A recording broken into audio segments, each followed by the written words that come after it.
Do you want me to keep stirring up? This is Slumber Party. What's up, everybody, and welcome to yet another episode of Slumber Party with my co-host, Boss Baby Hooch, Hey, guys. and Little Nick. Today we have our first guest ever, and I cannot think of a better first guest to have.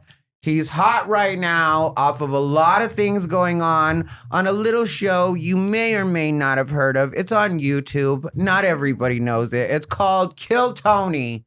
And it's probably the hottest thing in Austin right now, to be honest. And the biggest thing in the comedy world for sure right now. And this guy has really made a splash there. Everybody give it up for the Jesus in Ric Diez. Thank you. All right. I have never been referred to as Jesus. That's really cool. I'll take it. Black Jesus or white Jesus is the question. Whichever you want. All right. We're giving it up for the Jesus in you. Whichever one has the bigger dick. Than the black one. Okay, cool. For sure. I'll take that, yeah. The black one that you can only buy at malls. Dude, I'll buy That it. has like the gold piece in his hair and the dreads.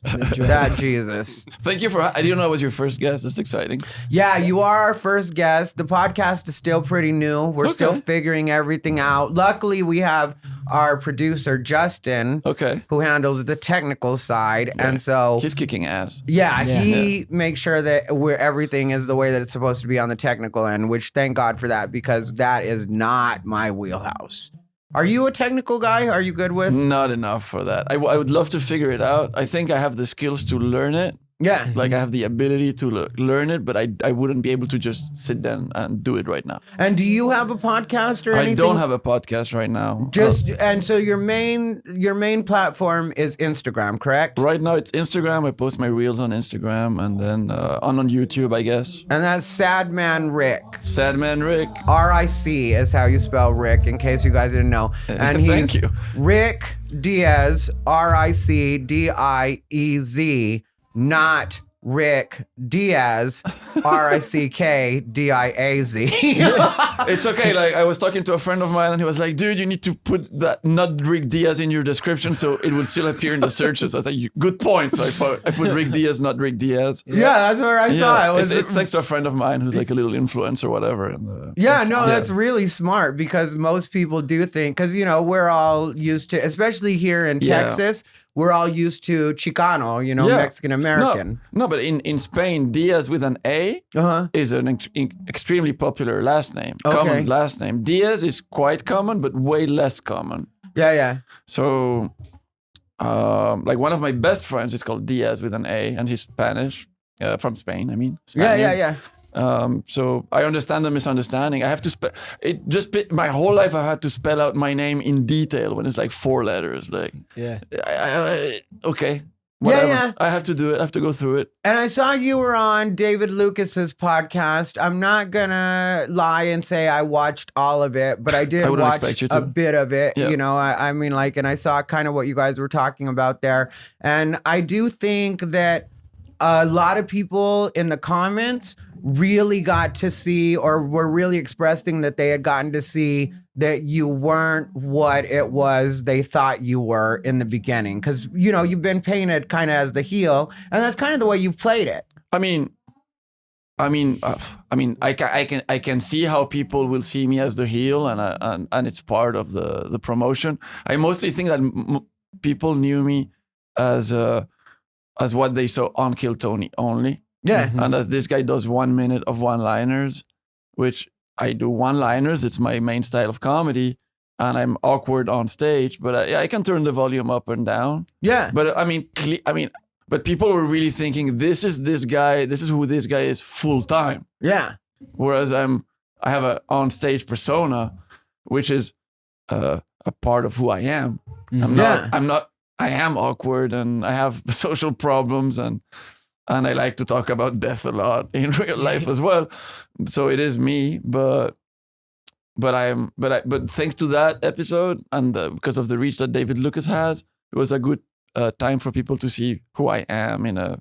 Just let's have a chat and show who I am, you know. I was really glad David Lucas did that because I know he's very much Team Hans because, you know, he and Hans have been on the show forever together. And so, I agree that he should be, but I thought it was really cool of him to be so fair with you. And he didn't come at you in a way that was at all aggressive or trying to paint you a particular way. He just let you kind of tell your story and talk about I really where you appreciated that. I had no idea what I was getting into. I didn't know what his agenda was.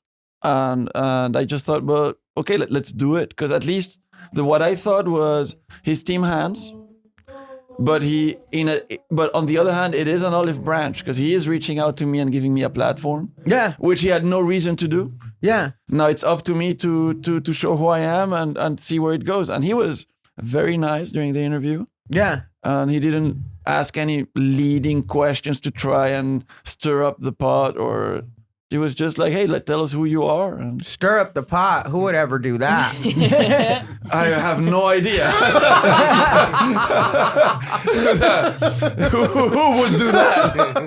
Who would ever do that? Yeah. I'm also looking back at myself, to be honest, because it's not like I didn't stir up the pot, but, you know. Yeah. No, but I remember we had a conversation about it when you were you came on the scene, and I met you at Dark House when they were doing it at the Alamo. Yeah, Alamo Draft House. Yeah, and I didn't know that you had already done an appearance on Kill Tony. You know, and that's before you did the challenge. Yeah. And I didn't know that. And so I just knew that you went on stage, and that night you absolutely killed it. You know, it was a really good set. Thank you. And I just was like, you know, this is just a really funny guy that's visiting right now from, I didn't know where, you know, I had no idea where you were from. I just knew, obviously you have an accent. So I knew you weren't from here, you know, you were a transplant if you were. And so I didn't know your story at all. And then we were chatting and you were super cool. And then I saw you at Kill Tony and somehow we got to talking about it. And then I was like, you should challenge him. And then later on, you let me know that you had that idea before. And I had just kind of inspired you to go out and do it. And I was like, but be like real WWE about it. Cause you gotta make it. To this day, anybody that asks me, I credit you for your advice. Thank you. To this day. Because I tell everybody, I was talking to Thai, and he told me, remember, Tony likes wrestling. This is a direct quote. It stayed in my head. I can't remember my jokes, but I remember that.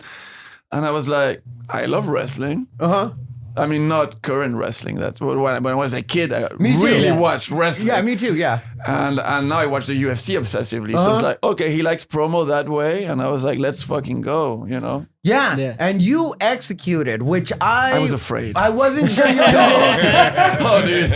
Yeah, I wasn't sure you were going to be able to do it. You know what I mean? I was like, barely. I might have just thrown him to the wolves. Right? Definitely you did. But I spent like a week writing. Just writing promo lines, doing research, like thinking, how am I going to bring this up? How am I going to bring that up? How am I going to bring this up? I was petrified of going ahead with it. I'm so happy you did it though. Yeah. And I think in the end, because, you know, I've had mixed feelings just as far as like my small part in it. You know what I mean? But it's my decision. But I just had mixed feelings because like with you, I feel like it helped you out a lot. But with Hans, I feel like it caused him a lot of stress, and I definitely didn't intend that at all. Yeah. But also, I think in time, Hans will realize that this really was a blessing to him as well. I mean, I have no idea. The way I see it is, I understand why he's stressed out. Why he's stressed out because of his personality type and who he is, and his role on the show. I did my thing. The way I see it is, regardless of the arguments he has of why he thinks I'm selfish, I don't believe that anything I did took anything away from him. No. Like, it's not like the followers I gained stole followers from him. It's not like the what I did to get that challenge and then how I ended up being at the HEB Arena took anything from him. If anything, he became a main event of the show instead of being one more regular on the show. So I believe that it's helping him, and it's up to him to choose to leverage that even further. That's not on me anymore. I'm doing what I can for me. That is my selfish me, of course, but it was never my intention to take away from him. Yeah, That's what he doesn't understand, and maybe one day he will, maybe he won't. Well, that's why I know. said I hope one day he understands that this was actually a blessing to him too, because you're exactly right. And this is not taking anything away from Hans when I say this, but you were right. He was just another regular, and it was different people challenging him, for his spot, and that was causing him stress anyway. At least this way, it elevated to like main event status, and you guys are being promoted on everything. And now you guys have the other thing coming up, where you guys are going to be, what, Forum? We're going to go to the Kia Forum in Los Angeles, where there's going to be a rematch. Yeah. This just been confirmed, and it's going to be 2 minutes against 2 minutes. But that's going to be the main event at an NBA arena. It's mental. I have no business being there. I mean, I do, but I don't. Like, you know what I mean? It makes absolutely no sense. Yeah, and it's great. It's great. It's absolutely fantastic. I couldn't be happier. How do you feel when you're actually at the event? Because I know at the event. Yeah, when we were at what's it called because I know you went both nights. I only went to New Year's Eve. Yes. And on New Year's Eve, I don't know what it was like on the 30th when you went, but on New Year's Eve, you were somewhat sequestered. It felt like, and so me personally, specifically, like it was almost or like everybody? They were keeping you away from, any. Do you want me to keep stirring up shit? Well, let's put it. Let's talk. Hey, this is Let me put it this way. Who do you want to? this is Slumber Party. Slumber Party. We're just a couple girls talking now. Just those 5 girls. I want to be respectful to the show, and I want to be respectful to Hans. But okay, Hans is a regular on the show. Hans has an established status on the show. Yeah. When I got there I asked whether I could watch the show on the 30th, and also I wanted to get my bearings on the venue. Yeah. And I wanted to see how people were performing to establish their timing, to have my timing, because it's my first time doing an arena. Yeah. So it's like if I just pop in on the day off, I'm gonna be flustered. I'm gonna lose it. Yeah. So it was good for me, but there was a bit of a misunderstanding from the organizers. I'm not criticizing the organization. It could have happened. There was a reason why it happened, because I arrived at the same time as Enrique Chicon, who was gonna be the bear. Mm-hmm. And so I was asked, well, since you're gonna be here, I'm here to help if you guys need me. Otherwise, I just sit and wait wherever you tell me. I don't want to pose any problems to anybody. But they told me, well, you can wait here with Enrique, and you can help him change into his costume and guide him and all that. But then that happened to be the spot where Hans was going to be there for that day, when he wasn't expecting to see me, and he was already nervous because of the whole thing, which makes sense, So that caused a bit of a problem. So the next day, when I got there, I told them, like I arrived early. I was so nervous. I got there at 1:30 p.m. Oh shit! Yeah, I couldn't stay at my Airbnb anymore. I was like, I'm gonna get there. I'm gonna get the venue. See the crowd come in. See all the preparations. That's how I prepare for a thing. Like I like to be super early. Yeah. The more nervous I am, the earlier I'm gonna be. Like I would have slept there if they had let me. Oh shit! Yeah, I want to take in the whole venue. That's some Kobe shit right there. I don't know, man, but that's because I want to feel the stairs. I had already walked on stage the day prior. I had already gone. I'm the complete opposite. I show up late. But you have years of experience, though. You've gone through so much stuff. You can, you know what you're getting into. I'm not. It's all new to me. So, but yeah. So I told them from the moment I got there, way before Hans arrived or anything, I told them, I don't think Hans is going to want me to be in the same green room as him or nearby. Yeah. So, you guys figure it out. And I ended up being in a suite upstairs with Aaron Belial and other people, the other Kill Tony, like William was there. And so that was night one. No, that was night two. Night two. Yeah, night two. Night one, I ended up just wandering around. And then night two, I was in a nice little spot on my own. Yeah, night two, I saw you. And there was that lady that you were with. She was a very nice looking lady. I don't think you guys were connected. No, I mean, I knew her. That's Jessica. That's Paul Diemer's girlfriend. Oh, okay. He's a horn player. Yeah. So we met back in September, and we had, we're friends now. She's a really pretty lady. She's cool. Like she's very like I appreciate when people are just nice to me for no reason. And so they were also put there. Nobody chose, like those rooms were assigned to people. Yeah. That's what I heard, but I was in all of them. The only one I wasn't allowed in was Mr. Beast's room, but all the other ones I was in them. The way I was wandering those halls, you would have thought I was part of the show. I was just hanging out. But you're like grandfathered into this whole scene, man. Like people know you. They know like you're gonna be respectful to everything that's happening. Oh yeah, I love you know it how too. to behave. And I stay out of the way. Yeah, you're not a loose as cannon. in it as I am. I'm a out loose of it. cannon. I barely know what I'm doing. So it's just like, just tell me where I have to be and when, and that's where I'll be. You know. Yeah, by the end, the whole staff was super nice. You know, like the people that actually worked the venue, they were like, "Have a good night." I was like, "Thanks for being so nice." Yeah. You know. I noticed I was there the first night with my friend Hunter. We were on the floor, and I noticed you sat by most of the comedians at the beginning of the show because all the comedians were up there. Yeah, I wanted to see also from up there what it looked and like. I thought me and Hunter looked at each other and we're like, he's a man of the people right there. Because you went and sat by all the rest of the comedians, and I thought that was really cool. Yeah. I waved from above. You Come did. on. You waved at us. I remember, hey Tia, and Ty was like, not right now. I shook a few hands. I had to reach. I put my life in danger, in all fairness, to shake those hands. There were points where I felt like I could have gone over. Well, But that was cool to see you go walk up there and sit with him. Come on. but I still feel like an open micer. You do? Of course.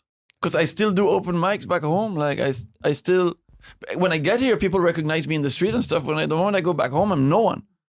Oh, shit. It's smart though, and it's good You know? because, like, in a lot of ways, so do I. You know, that's why I always hang out places like the open mics and stuff like that. You know, like I realize what I've done and stuff like that, but I don't like look at myself as being above everybody in that way. So I hang out with all the, with the comics because to me, like, even if you're a new comic, like an open micer, if you're respectful and you're really on the grind, then I automatically relate to you because I can put myself in that same when I was starting. Yeah, you're still grinding. Yeah. So it's Yeah. relatable to me. It's not like I feel removed from that part of it at all. What about like the situation? Because how did you feel about the voting? Ooh. I mean, I'm sure everybody saw it, but if anybody didn't see, the way that it was ultimately decided was by audience vote. But like, I'm sure it's on the stream, and both Matt and Shane from Matt and Shane's Secret Podcast, so Shane Gillis and Matt McCusker, had both voted for you. Yeah, but As their far as- vote didn't count. I know. Their opinion was requested before the public vote. And Yeah. they said I had it. Yeah. And so how did you feel when the actual voting started? I mean, I've discussed this on other podcasts, but I don't want to repeat myself. But I'll still, I'll try to give a nice little emotional angle or whatever. But I was like, before I went, all these months of preparation also included visualizing for me every possible outcome. Mm-hmm. And it included trying to visualize how the voting was going to go. Yeah. So, I expected that they would put me on stage first, and I expected they would ask the crowd to cheer for me first, and I expected that they would not allow for a recount. Mm-hmm. Like, let's go do it the other way around. I knew they were gonna do it in a way where Hans was given the highest possible chance of getting the loudest pop and winning. I knew that, and maybe I didn't. My set was not strong enough to destroy him so absolutely that he had no chance regardless. Yeah. And the only way I could have done that would have been by sacrificing my minute to roast him. Oh. And I didn't want to do that because I wanted to promote my act, not my roasting skills. Yeah. So it's a choice, and I'm only as good as I am being less than 5 years in writing jokes.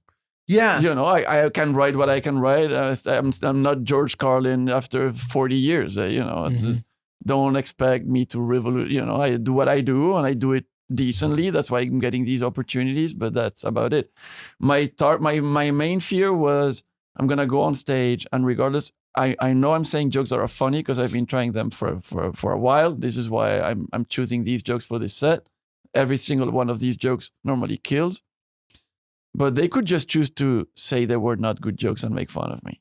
Yeah. They could have done that. To be completely honest, the way I felt about it being, because, for you guys, because I literally told Haley from Sunset as well as Christina, I told them when Rick and Hans get on stage, let me know because I wanted to go out and smoke a cigarette. So I was like smoking a cigarette. And so they both sent me messages and I ran in right away and sat down. So I caught all of it. Yeah. And the way that I felt about it is I felt like you had more laughs per minute, but I felt like Hans had bigger pops. You know, so, and like, I know you... I disagree, but that's how I heard the noise. I figured you would. I don't think you were just going to be like, yeah, you're right. No, I mean, I honestly thought I had more laughs per minute. Mm-hmm. And I know that he's going to get bigger, technically like bigger pops because his jokes are a little longer. So there's more tension and a bigger pop. Yeah. But I thought the jokes were so weak that the crowd was giving him the pops out of love. To be honest, because dude, squirting is like peeing. I can do a 20-minute rant about that, but it's a hack joke. It's a hack topic. I'm sorry. It's overheard, overplayed. I don't care. And I'm sorry, Hans. It's a hack topic to say that squirting is like squirting jokes for a. It's. And I'm not saying I'm not a great. I'm a much better comedian, but I expected more out of him. That's all I'm saying. That's what I mean. Yeah. You know? I'm not saying my jokes were better. I'm just saying. Dude, squirting is like peeing. That laugh wasn't deserved from an educated audience. Yeah. No, well... But when he played that joke on the David Lucas podcast, because I listened to part of it when he was discussing that set. Yeah. And he played the recording, which was not from that night, but from another night. And he was getting huge laughs at that joke at every single beat and tag. Yeah. I was like, well, no wonder he chose it, because it was popping for him. Mm-hmm. So either he was getting crowds that loved him so much, he misunderstood that this joke was that good. Yeah. And then at a Kill Tony audience for that many people, there's a lot of people that don't know him that much. They're just coming for the event. Yeah. So it's going to get, so.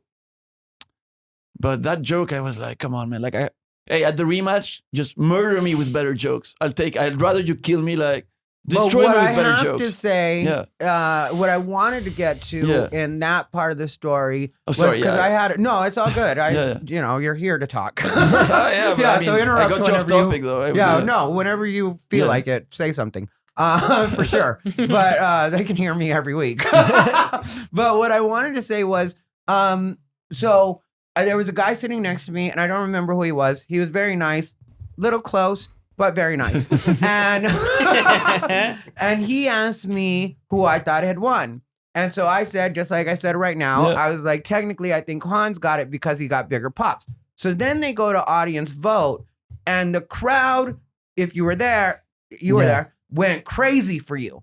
And so I was like, I might have been wrong. And I literally told the guy next to me, because the guy next to me said he thought you had it too. Yeah. You know, I said Hans. You said Hans, and then the guy next to you said I had it. Yeah. Okay. And so, like, you know, we were sitting there awkwardly just playing. I didn't care. I didn't care that Sexual much. tension at all times. Well, you know, he kind of leaned in a couple of times, and I was like, is he ready to fuck? Because I definitely would have fucked him. Don't get me wrong. Okay. But let's not get off topic. Remind me to lean in this way. Stay back. Don't say mixed soon. Anyway, so he said that, and then I said, you know, Hans, he said you. And then the crowd started going crazy. And like they went so crazy that I started laughing at how crazy they were going. And I looked at him and I was like, you might be right. And for a second, I thought, for a second. Because and thank you. That's what I saw too. Because I'm going to be completely honest. I'll be completely honest about what I thought, and I'll be completely honest about what I saw. Yeah. So they went crazy for you to the point where I started laughing and I was like, you know, maybe I was wrong. Yeah. So then it's time for them to vote for Hans. And I got to be honest, it wasn't that crazy. But then David Lucas came out and kind of snuck in front of the stage. And so I felt like the real cheers came from David Lucas walking out because people started cheering for him. And then as people started getting louder because David Lucas was there, David Lucas stood all the way up. And he was giving me the finger. Yeah. And then and then they went fucking crazy. And I felt like, and don't get mad at me, Hans, but no control over what you do. He, like, you know, I felt like David Lucas really won that vote for Hans at that point. I didn't see David Lucas while I was on stage. I saw the photos after. Yeah. I didn't even notice. I don't think a lot of people realize. But from your angle or from the crowd's angle, maybe it was more obvious. Yeah. It was, especially for the front of the crowd, you know, because like I said, First he came out and like I saw David, he was shaking hands a little bit and doing that, whatever. You know? And so they're going kind of crazy for that. And then he stands all the way up and then he starts flipping off. And then the audience is going crazy. And so I felt like on the vote, it was swayed that way because I felt like a fair amount of people were going crazy for David and his reaction to you. Because it was, again, true WWE style, you know? But I'll say this, like, because it was asked again from Tony in this rematch episode that, anyway, we can talk about it in a bit. But yeah, he did get a louder cheer. And the rules were the crowd decides on the loudness, not on the length or anything other criteria. It's loudness. So he won. Yeah. Now the reason why I felt I won was, I mean, besides of the philosophical, I'm proud that I did this, that I managed to get here, and I feel like a winner because I did this whole thing and I'm here in front of these people. That's a victory to me. Yeah. But I mean, in terms of the actual challenge, like the competition aspect of it, I felt like I won because I liked my set more than I liked his. And I listen to comedians all the time. And if I had liked his set more than mine, I would have been like, yeah, dude, like your jokes were better than mine. And I don't feel like his jokes were better than mine on that day. That's personal. It's completely subjective, it's my opinion. And I also, Matt and Shane said I won. So I was like, well, professionals that I respect said I won. So in my head, I'm like, I didn't fuck up. You know what I mean? Yeah. Clearly, there's people that think I won that have relevant opinion. So I'm gonna walk out of here like a winner. Yeah. But I lost. But I don't feel like a loser. Yeah, no, I'll be That's interested to watch on when they actually play it on YouTube. I will watch it again because I'll be interested to see what I think when I'm watching it because it's easy to get caught up in the frenzy. One thing that's interesting is I saw somebody showed me the clip on their TV. Yeah. Because they had paid for the pay-per-view. And when you listen to it on TV, I wonder what people are going to say when it comes out on YouTube. But my cheers are not really... Hans's cheer is not louder than mine. And it's mostly because of audio compression.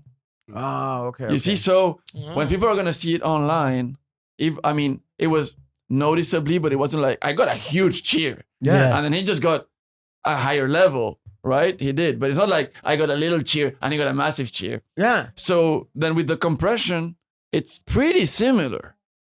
Yeah. That's going to be interesting. The comments. Good point. They might. But then there's all these points that people have online as well about, David Lucas came in and they cut his cheer to play the band. They put him second. All of these things, but that's not for me to. But for the rematch, they're gonna do something different.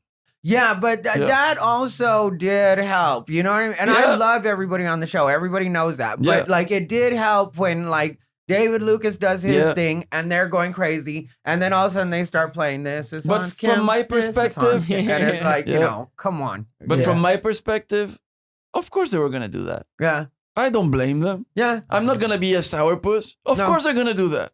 I'm the outside guy. It's their home team and their thing and their structure. Of course they're going to do that. Yeah. I've been watching soccer my whole life, dude. You guys see it with the American football. The home team gets advantages from referees, and it happens every day, all day long, on every competition. Of course, if this competition had taken place in Brussels, Hans had zero chance. Yeah, zero. He could have blown off the roof. I could have just walked out silently, said nothing, and be like, "Just cheer, guys." Yeah, just to fuck with him, and they would have cheered for me because that's all I would have done. Not even need to say a joke. Just vote for me because fuck that guy. Yeah. I will say that is what impressed me. Is he had home field advantage. He had his team there, and still how loud of a cheer you got.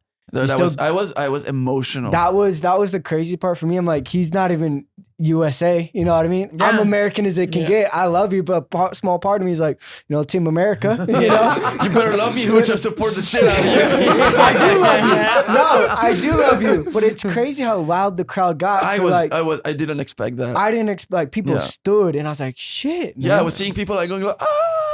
What is going on? Yeah, I was standing up. I was like, Yo, dog. Yeah, and it's not just America, it's Texas too. You have to remember we're in the middle of Texas doing this. And This is, you still crush it. So that's a win for me. I gave it my all. To me, it's proof that I did something right. You know? Oh yeah, I really I did comedy, and then I did my best. Yeah, you guys both killed. Like, I mean, like as far as like what went down and the way the audience reacted to it, you guys both killed it. And then we get to where you guys are getting the well. One thing that I would definitely tell Hans if he asked me about, and I think that that's part of why the reaction has been somewhat negative to him online, is that there's nothing worse than being a sore winner. Yeah. And, you know, like you did go to shake his hand and you also were clear about the, like, you know, you had the fuck Ric Diez and you had the I love Hans Kim. Yeah. And like, to me, you were being very gracious in the way you were dealing with it. That's what I'm here for. And then he didn't shake your hand. And to me, I like, you know, as his friend, when I'm sitting there,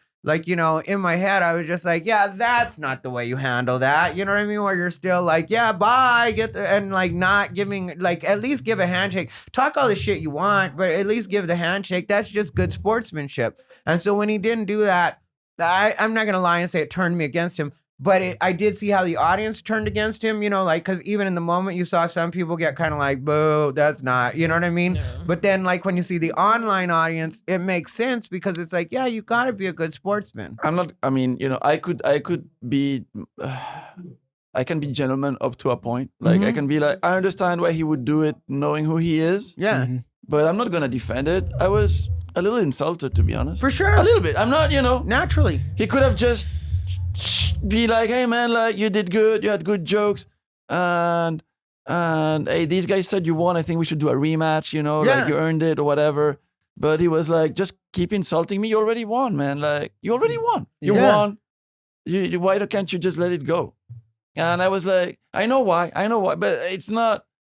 Let it go. You know what I mean? Like let it go. Yeah. Just be a good dude. Like when you guys compete in LA. Yeah. Are you guys going to be competing for the belt that Boneseye made, or do you know if that's going to come into play? I don't know if it's going to come into play. I don't even think we're competing for regularship. I think it's more for his honor because he feels like a sourpuss that he said he didn't win convincingly enough. And I'm like, I'm planned to just blow him out of the water. Yeah. Yeah. That's my plan. And I might lose, but again, like I'll get to do an arena again in my short comedic life. And I'm really proud of myself for doing that. Yeah. Well, if I were to give him any advice, I would just say for him, like, you know, that whether it's like, and I'm not trying to talk shit or be like an asshole, but whether it's talking to a therapist or if it's like working out or whatever you have to do so you're not so in your head. Because like when you're emotional like that, you're not going to win because you're already kind of beating yourself. When I got back home after doing the challenge, I could barely sleep for like several weeks. And I was like, I need to... Because I had stopped working out while I was here. Yeah. And I was like, I got myself back into the gym, tried to understand my habits, improve my habits with my phone. Because I need to find solutions, right? This is too stressful. It's been very stressful for me as well. It's like Hans is stressed because me too. I've been struggling to write. I've been just writing for this. Yeah. And now I have to keep doing it because I'm not writing for jokes. I'm writing for the interview. I'm writing for roasts. I'm writing for a bunch of stuff. It's like it's so much energy that's not going towards my own act. So it's a lot of work and a lot of pressure and having to like come into like hostile territory. What I've been interested to see. I don't know what I was going with it. I'm not a great, but I got back. I exercised. I found friends that I could talk to, and that helped me manage my stress. And the last month and a half before coming, I was sleeping like a baby and just like just better mental health. Yeah, well, I think Hans needs to employ some of those tactics because he's like being angry like that is not going to produce a good result because you're already dealing with the natural stress that anybody's going to be under, like everything you're describing. And then when you're super mad on top of it, which Hans is, you know, because he gets very angry. And I didn't even realize that that was real. You know, I mean, like I thought it was just like hype. you know, and then I realized that he is actually angry, and I was like, for me, it was hard to see because I was far away. Yeah. But then from what I was seeing online, it seemed like he was really angry. And then how he behaved on stage wasn't great, but then how he behaved in the following days online wasn't great either. No. But disabling those the are his comments decisions. didn't help any. Huh? When he disabled the comments, that didn't help. I mean, he was any. deleting comments, and then people were commenting on that, and he blocked the comments. And I was like, he should have just let it ride. Yeah, and then when he turned them back on, people were like, "Not disabling comments anymore." That was the real L. Yeah, we lost it. Yeah, and I'm assuming he's gonna get a second wave when the thing comes out on YouTube. Yeah. Oh shit. Because this is the pay-per-view round. Yeah. Wait until it really comes out. Yeah. No, it's it's you put yourself in a good position, and I don't know. I don't know, but yeah. Yeah, you did. Trust me. Yeah, because But I'm just trying to like. No, but what I mean is nobody knew who you were. Yeah, but I mean I'm not trying to put myself in a good position at the cost of him being in a bad position. I'm just trying to elevate my comedy and have people know who I am and wanna see my act. That's all I'm trying to do. Yeah, no, I don't think you're doing anything malicious, and I never thought you were being malicious about it at all. I mean, like, I never thought that, and I don't think that now. But also, you can't be responsible for like what the reaction is online when you're creating something that's technically making more buzz for both you guys. Like if I had my way, if I had any say in this and I was like anybody that could really make anything happen, what I would say is that I think you guys should go on tour together, which I told you the other night. And I know other people have said something like this, but I think you guys should go on tour together. And I think you guys should switch off, like co-headlining type thing, where some nights he goes first, some nights you go first, and then like maybe do each like a half an hour, and then the last half hour you guys do not only Q&A, but maybe let the audience vote on who thought they were better that night, like that kind of fun thing. I mean, I'm down. That would make you guys so sharp. Yeah, and it would make you guys so much money. Who cares about sharp? I'm talking cash right now. Stop thinking like an open mic or Hooch. Yeah. Stop with that mindset. My bad, dude. As your manager, I'm going to ask you to stop talking to him. 15%. Private meeting. I mean, I think we need to see how the Los Angeles show goes. Yeah. See what happens after. I don't see Hans wanting to do this. I know. Neither do I really, but it's wishful thinking. I don't know logistically how I would do it, but like in terms of the length or how many shows or when or where, but I'll dress up as Hans.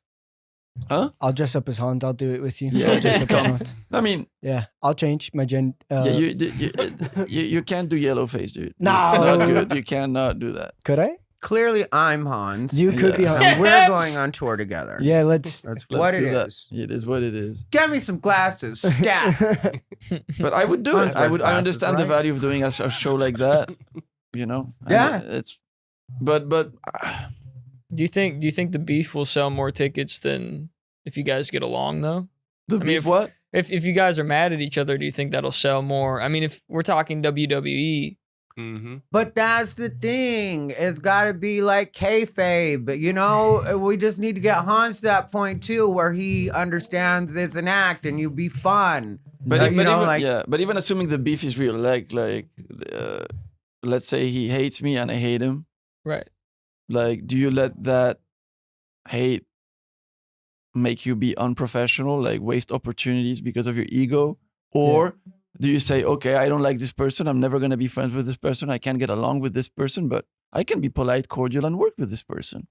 Damn. Well, I've always said that that's something that's been lost in this generation. And I'm not trying to sound old, but it really has. People nowadays do feel like if they don't like someone personally, they can't work with them, when they don't realize that some of the greatest things that have been created in show business have come from tension. Like Lucy, when it comes to I Love Lucy, which is an absolutely iconic show. Yeah. You may not have heard of it, but check it out sometime. But I Love Lucy, Lucy's best friend was Ethel, her best friend on the show. And really, Lucy didn't like Ethel. but she kept her on the show because the dynamic was good and they actually worked really well. And that's been a lot of show business. I mean, like, I can't name all the shows off the top of my head, but you can search the history, and there's a lot of them where they truly haven't liked each other behind the scenes, but the chemistry was good. Tommy Boy. Tommy Boy? Mm-hmm. Oh, yeah. David Spade and Chris Farley. I think they started as friends. Yeah. But like part of the way through the movie, they really did like. Yeah, I heard something. It got to like physical fights at one point. Oh my I God! think. Well, I think who won? You can see, man. Can you imagine who won? David Spade won. David Spade, scrappy dude. Oh no! Just scratching Farley. No. But no, I mean, I can already see me going on first, and Hans going up second, and him shitting on me without any jokes and just shitting on me with so much honesty that the crowd would love that because it will come from an honest place. Yeah. Mm-hmm. And I can see myself going up second and me shitting on Hans, and they know it will come from an honest place. You know what I mean? It's not. That'll be interesting.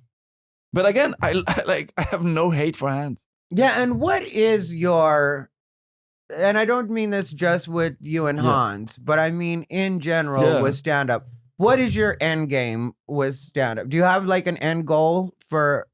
Well, so I started stand-up late in life compared to many comedians. Because I'm older and. Do you tell your age? Yeah. Damn. Yeah. Whoa. Yeah. Nobody thinks I am, but I am. My bad. Yeah, No, I I wouldn't wouldn't have guess. guessed that. Yeah. I don't tell my I'll age. tell you. After I don't tell my age, you'd be like, It's "Fuck fine. it." I'm sure Hans will scream my age to the. Hans knows how old I am, and I don't care that people know how old I am. Neither do I. They're just not hearing it from me. Yeah. That's the way I see it. I don't care if people So, search it on the I don't internet really and find care. it. I'm not trying to say I'm younger than what I am. Yeah, as long as I'm not saying it. Yeah. But I Talk like. amongst yourselves. It doesn't matter. It's what I draw experience from, and my end game is. Comedy is a fun adventure for me. It's something that brings me pleasure, but I'm also an ambitious person. Mm-hmm. And through my day job career, I've only gotten so far. And for me to play the games that I would have to play to go further, I don't want to do it. Yeah. I'd rather just do my job and chill at work. Whereas with comedy, I feel like I have so much room for growth. Yeah. But I have zero expectations because of the people have trauma in their lives that happens, and later in my life I've come to learn that what I want to do is be ambitious in what is the next achievement I can unlock that's achievable. But I don't have until I achieve that one, I have zero expectations for the next one. Yeah. So for example, when some people are telling me you should have said no to the LA Forum and gone for MSG, and I'm like, I'm taking the LA Forum. Yeah. I'll see Come MSG on. later. If I don't get it, I don't get it. But they're offering me this now. I'll do that now. Who knows? By then you could find someone else Maybe to I'll- stab in the back. Yeah, exactly. Guys, I'll There's start. bigger fish to And Ty fry. won't take In my credit for that one defense, either. in my defense, I feel like I stabbed I'll Hans keep my right. eyes open. I stabbed Hans right in the face, not in the Yeah. back. Yeah, you He did. walked Yeah, up true. mid-talk. Boom. You know, because Yeah. but the one thing because I had chats with Hans a little bit, he was angry at me, and I was trying. And I don't want to you guys reveal were things. some kind of friends, right? I mean, we barely knew each other. I got to Austin. I wasn't on his radar. I was only on his radar once I won the golden ticket. Mm-hmm. Before that, I don't exist in Hans's radar because, of course, I'm just one guy that's in Austin in a pool of comedians. So he invites me to his podcast along with 2 other golden ticket winners. Yeah. Which to me is okay, but I mean, like, is it a great favor? Isn't it? Like, he's also trying to feed his own YouTube content, Yeah. and I'm a golden ticket winner. I have value for your podcast. It's not like if I had been just a good comedian that has no fame and he invites me on his podcast, then it's definitely a favor. Yeah. But if I just won the golden ticket and I'm a hot commodity in town, Mm-hmm. I'm also doing him a favor. Yeah, Sorry, even though he has way more followers and everything, it's gonna get him views. for sure. Like David Lucas just got a bunch of views out of my interview, Yeah. way more than he got from Hans. Just facts. I'm not throwing shade. It's double the views. But because people don't know me. I'm not throwing shade. I'm not throwing shade at all. Clip it. Yeah. I've seen it. Pull it up, Justin. Pull it up. Let's see the real facts. Yeah, you European. He challenged me now, so I have to keep throwing shade. It's part of the thing. Whatever. You Europeans are slick with it. That was crazy. I'm as hell. No, I'm having fun with it. That's what we're here for. I'm supposed to throw shade. It's the fun part of the whole thing. It doesn't matter.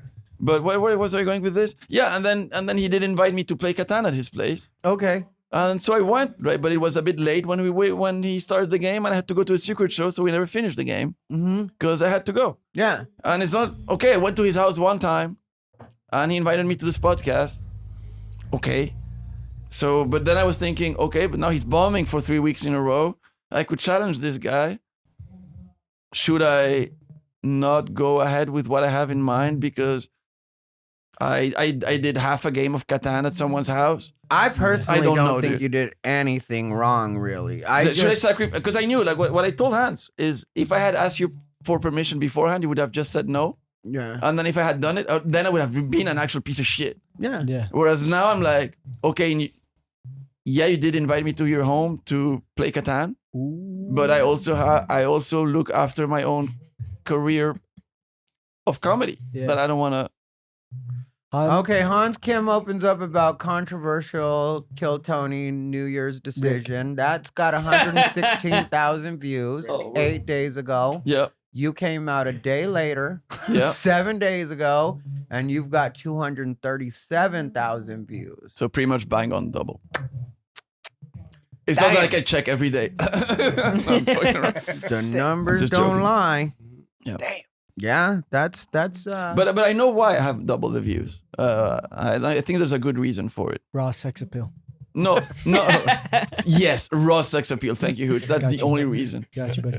Yeah. What? that's what I thought. I think it's because most Kill Tony fans know Hans. He's been interviewed on Kill Tony for 2 years. They know him. They don't know me. So it's more curiosity. That's for me the main attraction of why they want to know who I am. Yeah. Whereas Hans, they already know. So they're going to watch it. But who the fuck am I? That's more interesting maybe. Just as a bit. So I don't think it means I'm more popular or cooler than Hans. It's just, Yeah. It's just there's more draw to see what does this guy have to say right now, because we want to know. Yeah. Maybe we'll have to have him on the podcast and see what You does should. better numbers, Yeah. Why not? You should. Yeah. You should. I'll say the coolest conversation I ever had with you, Rick. It was like a day after you challenged Hunter right before. I was asking you a question and I was like, "Are you nervous?" You're like, "I have nothing to lose." That's what you told me. It was back in the creek. You're like, "I have a good life in Brussels. I have a good job. Like, I have nothing to lose." And when you said that to me, it was like the coolest thing, because it's like, man, he's just here for the jokes. You can't beat a man that's just here for the jokes. Yeah, well, that's a hard attitude to beat. It really is a hard attitude. I'm like, to that's a beat. samurai. He's just Yeah. worried about swinging that katana perfectly. He ain't worried about nothing. I mean, I was. I did have nothing to lose. Yeah, but I was. But then, as I got closer to the date, dude, I got nervous. Yeah, I got really nervous. of course. Yeah, Because that's then I was gonna like, happen. am I gonna get booed by 7,000 people right now? Yeah. And this is Yeah. gonna be seen by 3 million or however million people are gonna watch this. yeah. I can't bomb. I cannot bomb. So you got a bracelet though, right? I got a cool bracelet made by Bonsai. I thought the bracelet was better than the belt, and I I'm thought not so just too. I even commented that when Yeah. Bonsai showed both of them on his Insta. I Yeah. was like, yeah, that bracelet is fucking fire. It was hilarious. It was Yeah. a little like a mini belt. Yeah, but it was great. Yeah. Yeah, it was perfect. What'd you do with it? I mean, right now I don't want to lose it, so it's in my suitcase. Yeah, I for don't when I go blame you. back. But Yeah. it's gonna travel in my hand luggage. Yeah, I'm surprised you don't wear it. I would wear it because I thought No, it the was reason cool. why I don't wear it, Don't want to lose it. I just don't want to lose it. Yeah, I I want get to it. wear it. I want to wear it so bad. It's so cool. But I'm like, if I lose it, dude, it's kind of a pity. What about you, little Nick? You have any questions you want to ask Ric Diez? Not really. No. I mean, Thank you. no, this is just super interesting because I saw it in person. Yeah. And to see it from like 4 different angles now. I didn't see David Lucas do the thing. Yeah. And so when he got the bigger cheer, my head was just, home turf, Texas. Hans has been around Austin. There's probably a bunch of people that knew him. Yeah. But the David Luke, that's dirty as hell. That's dirty as hell. Dude. I saw David going like this. Yeah, and I was like, that's what I'm saying. Like I did see it. And I He did don't, that? You did. I don't hold anybody. The only reason I don't like hold any of this against anybody as a viewer is because I love WWE too. Yeah. Like, but I watched it when I was a kid, so it was still WWF when we were kids. Yeah. You know, and that was Hulk Hogan and all them. And that's a very WWF thing to do. Like the way that all played out, it was perfect for what that is, you know, so it's part of it. One thing, sorry, go ahead. No, yeah. What it kind of seemed like from my perspective too, a little bit looking back on it, is like it's Ric Diez versus Team Kill Tony. Yeah. Yeah. And that's Because how I it's like felt. Kill That's how Tony I has felt. their fans. It's like this whole thing, and you're coming in and trying to like, you know. Yeah. And you still won. No, for sure. That's part of it. Yeah. I kind of won, but I lost. If you wouldn't get the rematch if you didn't win. Uphill battle. That was out of my control. I had no expectations to get it. Yeah. Were you didn't take anything at all? Like, what's it called? Like, what was the thing that they used to take in Hollywood when they'd go on auditions? Anti-anxiety. Or is that what it is? like a Xanax? Yeah, something Xanax? like that.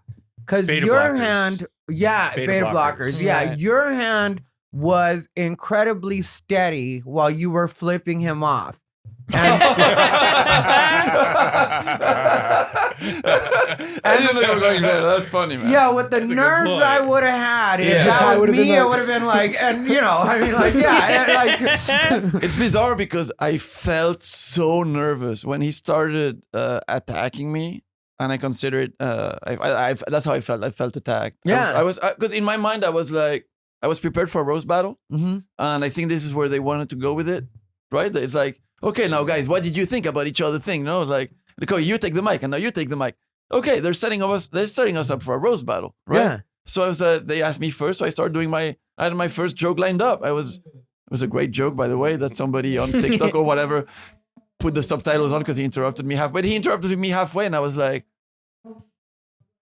but this is where experience comes in, like life experience, not comedy experience. This is where my life experience kicked in, and I was like, okay, this person is angry right now.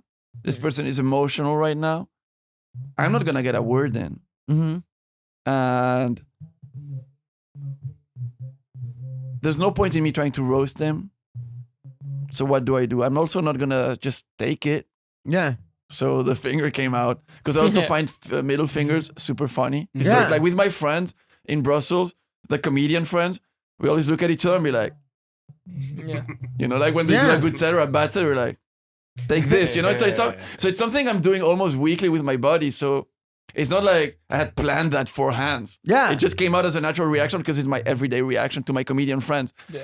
But yeah, it was pretty steady. Yeah, perfect visual too. It was a perfect visual, and they were able to zoom on you, and it was perfect. But I was impressed by that. Steadiness. What the cameras couldn't show was my point of view, right? Because it was not. So what I was seeing was me giving Hans the finger, and I was staring right into his eyes. And when I did. I saw his eyes just like get so much angry. It was so funny because it's hilarious. So I'm sorry, it's funny. I'm sorry. I'm sorry you got angry at it. To me, it's hilarious. No, there's nothing funnier. Apologizing. There's No, but you know what I mean. There's nothing funnier than clowning on an angry person. Dude, It is the most. Ty knows what I'm talking about because he does it. It's the best. somebody's angry. What you gonna do? Like, Yeah. Because you're just like dribbling in front of them, basically. You're like, oh, you're mad? It's fun. Yeah, no, the way that you're playing everything for what this is supposed to be, I think is just perfect, you know, because it's supposed to be a show. It's supposed to be just to be clear, it's a show, but also I definitely want to try to win more clearly next time. I take this competition part seriously. I want to write good jokes and I want to do better. Yeah, well, I think we're all looking for a definitive winner. It is competition. You know, I think no matter which side you're on, I think you want to see an actual winner in this one. Like, that's why people are going to go see it, or that's why people are looking forward to it at the show. And that's why what I found interesting was because again, from my point of view, where I'm the hero of my own journey, and I like my humor more than I like Hans's. Again, I haven't seen his hour. I've only seen him on Kill Tony, so I'm judging him based on what I saw on Kill Tony, and not on his show that people are paying for, which everybody tells me is excellent, and I haven't seen it, so I don't know. But so I like my style of humor more than what I see from Hans on Kill Tony. Yeah, so, okay, that's very specific. I want to make sure that's clear, and I did feel like I won, so. It makes sense and it would make sense to me that Matt and Shane would say I won because I thought I had won. Right, technically. That's according to my interpretation of how I won. What do I know? No, but what I mean is, no, but that's in my journey, in my hero journey. That's what I see, right? So of course it's a controversial ending. Yeah, and I don't feel like that. And I feel like even if David Lucas hadn't done all of that, Hans could have gotten the crowd's cheer regardless. And this ending was, it's not decisive. It's not decisive. Yeah, it really is. But I was also cool. But when the show was over, like right after, I was still kind of like disappointed of losing. Of course, you have a dream, like I'm going to win it maybe. And then you don't, and they look sad. And then by the next day, I was like, you know what? You did amazing. You should be proud of yourself. And I was feeling great. And I was like, all of this is over now. Yeah. All of this is over.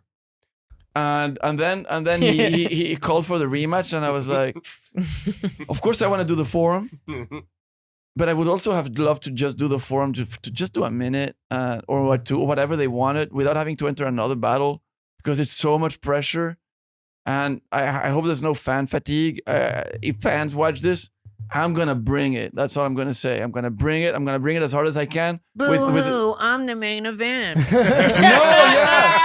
It's not boo-hoo. No, it's you know what? But listen, when I won the golden ticket and Tony invited me, and again, I'm not complaining, but just to explain, like I'm new at comedy. I'm not using to all of this show business world and how to handle it. And he told me, do you want to do Kill Tony for every week that you're gonna be here? I was like, this is an amazing opportunity in my head. But I was like, no, I need to work for 5 weeks, right? I lost weight. I lost like 5 to 6 pounds. Yeah, and I don't have them to lose. I don't have weight to lose. The moment I got back home, I was like, oh, we're looking at you. Yeah, I know. Like, thank God I'm wearing a winter jacket, but like, there's nothing for me to lose. So that's why I really struggle. Now this is a constant mental thing that I'm grateful for the opportunity. But now I'm learning that other people know this, that are in showbiz for a long time. But for me, I'm innocent with comedy. Yeah. And I'm like, this is a showbiz side. This is the real pressure. There's business. If you want to grow in this thing, you have to face all of these challenges. Maybe, pun not intended, where there's pressure on you. There's real pressure, and you have to like deal with it. But you have to make choices. This is better than winning, because you got another life out of it. Because if you won, it would just be because Tony admitted, he's admitted on the show that he didn't know what he was going to do anyway if you won, because it's not like it's feasible for you to come back and forth. So it's like this gave you a second life as far as all this goes. Yeah, and also, if like this caused you to lose weight, then I need to challenge Hans Kim next, because I got 5 to 10 pounds that I could really do without right now, and I could lose the weight. But you can't just challenge him. Watch your back. Yeah, you have to. You have to challenge Hans, and then make sure he gets really mad at you, and then make sure that every other regular is shitting on you every week on Kill Tony for like 3 months. You think I can't make people hate me? You know me. Yeah, but the thing is, this is done. But you really deal with it well. You need to find a space where you stop dealing with that. You suffer from it. Yeah. Have you ever put yourself in a situation where you've generated hate that you've suffered from, like you've mentally? Seen my act, right? Yeah, I have. Well, but it wasn't always that smooth. No, but it didn't always go that well. But do you get stressed from something? Oh, this backlash is backlash I didn't want. Back in the day, honestly, just being 100% real. When cancel culture was at its peak, there were times where I said things that were on my social media, like either on my Twitter or my Facebook, that I thought were just me being funny and were going to be taken as a joke. And it caused backlash that I really wasn't ready for. And the first couple of times that happened, yeah, and I did have the knots in my stomach, and because back in the day they would call, because now they don't do it the same way because it doesn't have the same effect. But back in the day they would literally call every place you were supposed to be performing and try to get you. So you're dealing with, and I never had anybody doing things for me at that time, like an agent or a manager. I was handling everything, so it was like bookers on the phone with me, like telling me, and I'm trying to convince them, no, we should keep these dates, and I needed that money. You know what I mean? I actually needed to go on the road, and so I definitely do know that feeling, where you're like, okay, this wasn't at all what I thought was going to happen. So I joke, but I do know that feeling, not to the degree that you had, because the internet was mad at me to a certain degree, but the number of eyes that you have on you, I could see how that would be something. I mean, but just to be clear, I mean, this is what we aspire to get those eyes on us. Yes. So I am happy that I get them. I just didn't understand. I couldn't. I was not prepared to what comes with it. And of course, when it comes, you're not prepared. So now I'm learning to deal with it. It's on me, and it's a favor that fans are doing to me. Yeah. Because fans are giving me visibility, and I'm grateful to them. For sure. But then I get some weird messages. I'm not gonna lie. Like, and I got so many messages of like anti-Asian, like Asian hate messages, telling me to like get rid of that thing of and I was like that fella. And people and I'm sure Hans was sitting there like, this guy's just shitting on me. I'm like, you have no idea how much I've protected you. Yeah, you have no idea to what extent I've shut up about things I could have reposted so much shit that I've received. That's just insane shit. And I'm like, I'm not entering into that debate. I'm not letting race enter into this single bit. You can't. Yeah. You posted about that. I remember seeing on your story. You're like, guys, I'm not gonna make any more things. This has gone too far. It's just a comedy thing. It is, because it is, but you have no. But like, right now, still like, no, you beat that C word and that. I know I beat him, but I know in my delusional mind, though. Kill Tony fans, Hans won. Just to be clear. Clip it. I just feel like a winner. No, clip it. Cancel the challenge. Clip it. Yeah. Clip it. Send it to Tony. Tony Hinchcliffe at Tony Hinchcliffe. Not Kill Tony show. Even Rick says he's on one. So. No need for challenge. Cancel for him. Nah, anyway. Do you have like a comfort food? Like after you lost the arena tour, what did you go eat? Did you go have like some In-N-Out? I don't remember what I ate after that. Comfort food? Yeah, I have comfort food for sure. What is your comfort food? I mean, in the US, burgers. I love burgers. I love a good burger. In Europe, burgers are shit. So are they really? Huh? They're really bad over Sprouts. They can't figure them out. No. There it is. How do you fuck up a burger? No, no. A burger, dude, you have no idea. They don't know how to. It's wild. They can't. A dry burger, nothing worse than a truly dry burger. Too dry.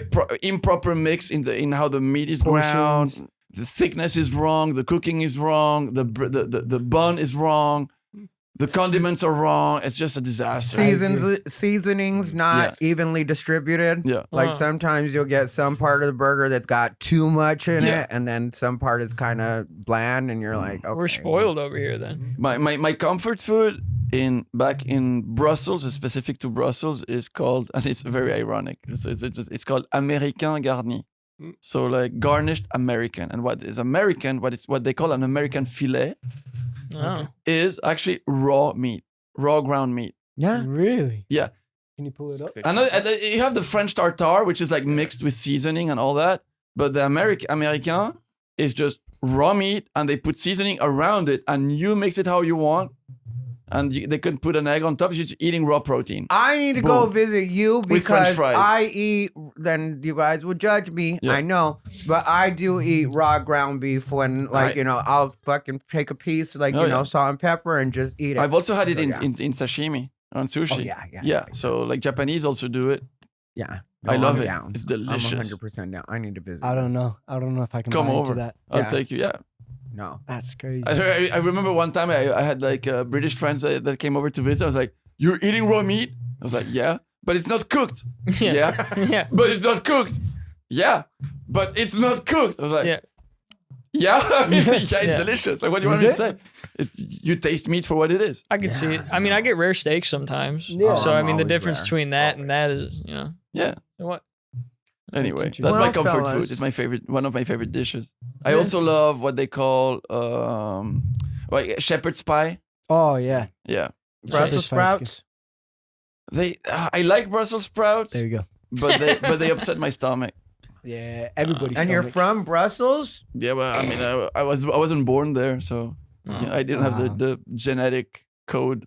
What out of the burgers you've had here? best burger in America. We Yeah, got a fraud in our midst, ladies and gentlemen. I like smash burgers. Yeah, I had the Golden Tiger ones. I like them. Golden Tiger is my favorite. and I had the NADC ones. They're pretty good. In-N-Out. I mean, I haven't had In-N-Out here. Oh, I've had In-N-Out in California. But it's a chain still. Anti-American It feels sentiment like is on the rise right now. Private meeting. Private meeting. what? I was like, anti-American sentiment is on the rise right now because you said you haven't eaten In-N-Out. I have had In-N-Out in California, Not just in not in Texas. Texas. Guys. Private Yeah, meeting. I love it. I'm in In-N-Out is danger. great. In-N-Out Kill is him, great. Hans. there it is. Kill him. In-N-Out is fantastic. But I'll say this: everywhere I go in the world, hey, French fries are the best in Belgium. Really? Belgium invented them. Wow. Yeah, it's an invention. And the way they cook it and the potatoes they choose is very specific to Belgium. They're thicker, they're crunchier. It's just the best. It's unbeatable. I trust It's unbeatable. you. Yeah. Yeah. Gotta go to Belgium. Yeah. If you Google Belgian fries, I wanna- yeah. it's something. It's, not gonna and they have, and when you go to like a fry shop, they call it, it's like a food truck, but it's like they just fry stuff. Yeah. And they'll have like you can order your fries. And they'll come with like they have maybe a selection of like 30 different sauces, Yeah, we have that. and in it comes Utah. like that in the Yeah. In Utah, we have them. They're called fry bars. Speaking of this, subscribe to the Patreon because we need to go visit Rick so that we can eat raw meat and then. I'll take you guys around for sure. Yeah. That'd be awesome. That'd That's be so something fun. I Hell yeah. definitely would do. I'm not even joking. I definitely would do go it. visit. you I've never 'cause- been to Europe at all. That would be so fun. Me. Yeah. We'd let have to Ty make a take I trip would let of it. Ty take My me. couch takes 2 Patreon. people, so you guys have to figure it out. Well, we got Clearly, me and you. we I got got my bed, and then we you got- guys figure the we got couch. 2.5. These assholes can figure I can it rent out. a car to live in there. They invited themselves on my If trip. you guys come, I'll figure out. I'll get a mattress or something. We'll show up and you guys will be like, oh, shit. No, come, dude. Don't It's gonna look. be amazing. Don't Yeah. look. I need to get out of the country. I'll make sure you guys get some gigs booked or something, and then we figure it out. Hell yeah. So, is there anything you want to plug before we get out of here? Or anything you want to mention? I mean, if you're in Brussels, I'm doing my hour at Kings of Comedy Club in February and March. My dates are posted on my Linktree. If you're in the Netherlands, I'm doing my hour at Comedy Club Hooch in Rotterdam in February and March as well. And otherwise, just follow. Hey, come to LA and support me. Don't go to LA to support Hans. There it is. There it is. If you speak Spanish, come to LA and support me. That's all I'm going to say. Nice. I hope I can do some sets in Spanish in California when I'm there. Yeah, I'll see if I can help you because I was in LA for a long time. So I'll Yeah. see if I can help you figure out some stuff. And what's it called? I was really, really impressed because the amount of people that showed up for you the other night when you did your show at Sunset. Yeah. That was amazing. You was know what I amazing. mean? Like, yeah, and those people were there to see you. It wasn't like like they were just their audience. They were there to see No, you. I've been blessed. I don't know what this happening, but I headlined Vulcan. It was a good turnout. I headlined Sunset. That was a good turnout. I headlined Shakespeare's under the freezing cold. There was still a decent turnout. Yeah. I headlined in Houston, and I sold out. And I was home all of those nights. it was just a bunch of shows, and every show has gone well. Every show has gone well. I've had receptive crowds every show. Like I'm just happy, man. Yeah. No, And I'm giving back as hard as I can with the minutes I have. You know, I'm trying to do. You saw, I'm trying to do 25 to 30 minutes, do a Q&A. Yeah. And No, I'm and trying you're to grow. doing really well, especially for where you're at, like the amount of time that you've been doing it and what you've had to deal with. Yeah, you are killing it. And my thing, honestly, I love you and Hans, and I just hope that this, does everything for both of you that it can do, and that you both really do maximize on all the attention that you guys are getting right now, and like make the best of it. You know, you seem to have the right attitude. Hopefully Hans comes around too. And I don't say that with any shade. I just say, like, I really do hope that he sees this for the blessing that it is, and the amount of eyes that he's getting on him. And he had plenty of eyes on him before, but now it's up to him what he does with this. And I think it could really be a positive thing for both of you guys. And so that's where I'll leave my part of it. Thank you, Ty. I appreciate it. Yeah, no, we appreciate you coming on the Thanks, show. Rick. For real. Yeah. We really do. You're the best first guest. Yeah, this is a perfect. Oh, very good. Wait. I have something to say about Hooch. Oh no. Because I was here when I was here when because I love the banana phone here. Yeah. And I did a couple times, and I was here like when Hooch went on stage, and they were shitting on his hair so hard. Like they were shitting on his hair so fucking hard. They It's were like so hard. But I saw Hooch's face going from like I'm happy to do this banana mic to why the fuck did I get on stage? just sheer I hate everybody in front of me right now. And the next day he came back out with a shaved head. I was like, fuck this, dude.